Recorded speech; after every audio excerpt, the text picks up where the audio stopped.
Welcome to Corepunk World. Today we're going to talk about passive talents. There are 10 masteries and each mastery has 15 talents, which makes a total of 150 talents to choose, which is pretty sweet. All characters will have 10 general branches, as we can see on the left, and they can choose 3 of them, 3 out of 10, and they can combine them as they see fit. We will review the passives of the mage and the defender, and we will do some speculations about the remaining 8. The mage gives us 10% spell damage, and his talents are focused on spell damage, mana, and cooldown. The defender gives us 15% more health, and his passives are focused on health, armor, and critical damage reduction. Warrior, 15% physical power. This is not official, this is a speculation, but since the mage has a 15% spell power, it makes sense that the warrior will have a physical power, right? For the hunter, we will go with 15% attack speed. It is a hunter, he has a bow, so probably attack speed is the way to go. The assassin tree probably will give you critical chance, so we will go with 10% critical hit chance. I'm pretty sure we're gonna get this one right. Medic will go with 50% healing power. Looter. Now this is an interesting one because I think the correct word should be gatherer and not looter, because we see in the icon a pickaxe and a leaf. And I really hope there is no such thing as luck, looting luck, like you open the chest and you have higher chance to get things. So we will go with the gatherer and 50% gathering speed. Support could be a lot of many things, to be honest, but we will go with the 10% cooldown reduction. Pathfinder, absolutely zero clue, so I will just go with the 5% movement speed. Finally, we have the crafter, the money making tree. I can feel it, this is gonna be a crafting speed, so we're gonna go with 15% crafting speed. Okay, enough of the speculations, let's see the passives of the defender. In each level, you will have to choose 1 out of 3 passives, so we're gonna review them according to PvE and PvP. When the character has less than 50% health, he receives 10 armor and 10 magic resist. Really good, really solid passive. It doesn't need any crazy pre-requirements or have like a 5-minute cooldown, because these things will change the ranking a lot. Both in PvE and PvP, very solid with an overall of 4. After entering combat, the character will reflect 100% of the first incoming damage. Now I think this is really bad, and the reason is the first part, after entering combat. Imagine you're in a dungeon and you kill the one wave and then you move to the next one.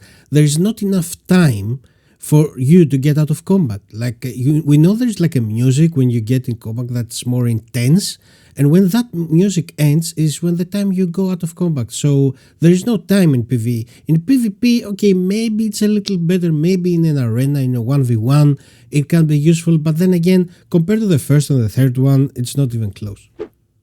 Every 2 seconds out of combat, the character gains 1 armor and 1 magic resist, up to 10 stacks. Upon taking damage, the player loses 1 stack. Now, if you're in a group and you are a melee DPS and you have a tank that takes aggro, this is gonna be really good. But in a PvP scenario, okay, maybe you have the stacks, right? But usually the PvP will last, and 1 to hit, 3 hit. When you need it the most and you need this defense, you will not have it. Though with the first one, you're down 50% guaranteed. So way better choice the first one in my opinion, but also the third one can be useful. Okay, moving to the second row, and let's see the first passive. For each enemy nearby 15 meters, the character gains 3 armor and 3 magic resist, up to a maximum of 6 stacks. This is for the solo players, for the people that enjoy playing the game alone, because if you see, the second has to do with allies that are close to you, the first one has to do with enemies that are close to you. So if you're solo and you want to do like a 1v5 PvP or something, okay, this might help you.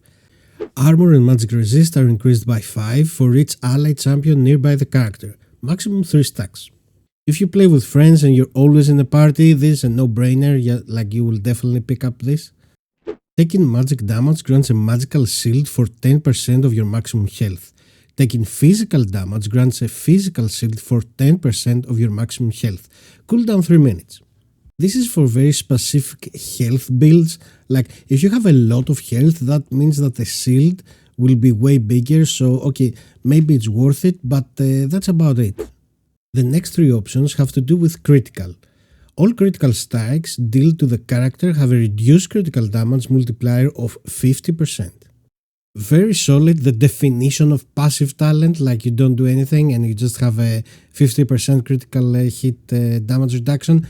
No pre-requirements, no cooldown, easy peasy. After being critically struck, the character gains a buff that amplifies any incoming heal by 10%, max 30%. The effect lasts for 5 seconds. I think this is the least impressive from the three of them and the less useful. Okay, like 10-20% increased heal can be a good thing. If you play like a lifesteal build or a health regeneration build, yeah, it might be good, but in general, the other two are way better. After being critically struck by an enemy, the character cannot receive critical strikes for the next 5 seconds. Very good choice, especially for the tanks, and that's the difference between the first talent and the third. The third is better for tanky characters that can withstand the first critical and survive, and for the next 5 seconds, no criticals. Now, what's the catch here? A lot of people might put this in a 1v1 situation, so okay, I get the critical, but what if there are like 3 or 4 or 5 people hitting you? You take the first critical, but then 0 after 5 seconds. Now, if you're a squishy, maybe you're not even survive the first critical, so the first will be better for squishy characters with low hit points, and the third will be better for tanks. Increase characters' maximum health by 10%. What is to say here? It's perfect, you know, like 10% health, flat, no cooldowns, nothing. Now, if you play a health build, of course this is the best choice, but the second choice is also really good. Reduces the duration of ground control effects on the character by 30%.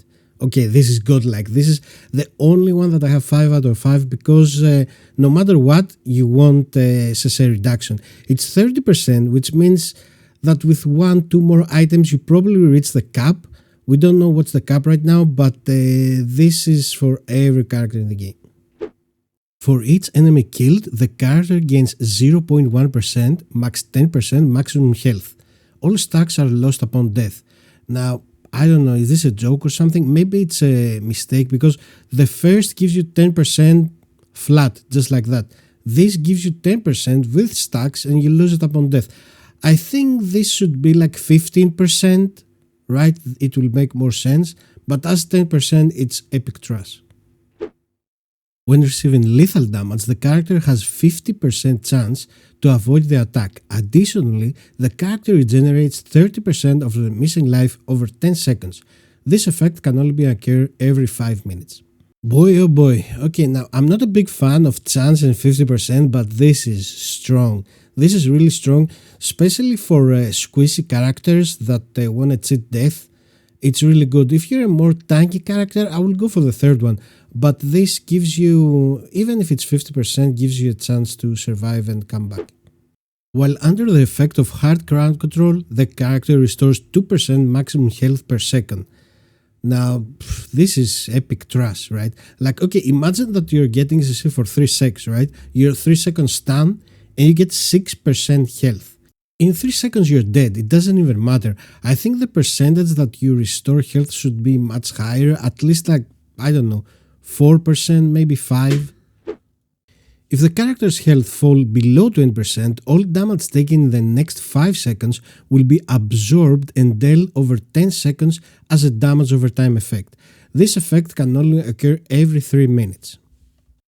A must talent for characters that have a lot of health and a lot of armor, so they take damage slowly because they're very tanky, and if they drop 20%, the damage go even slower so they can recover it. I really like this one.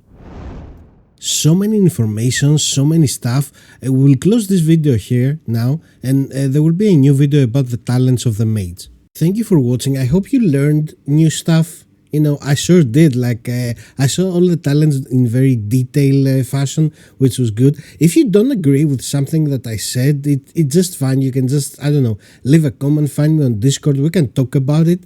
But all the reviews was personal opinion and it's debatable. Okay, so take care. See you in the next one.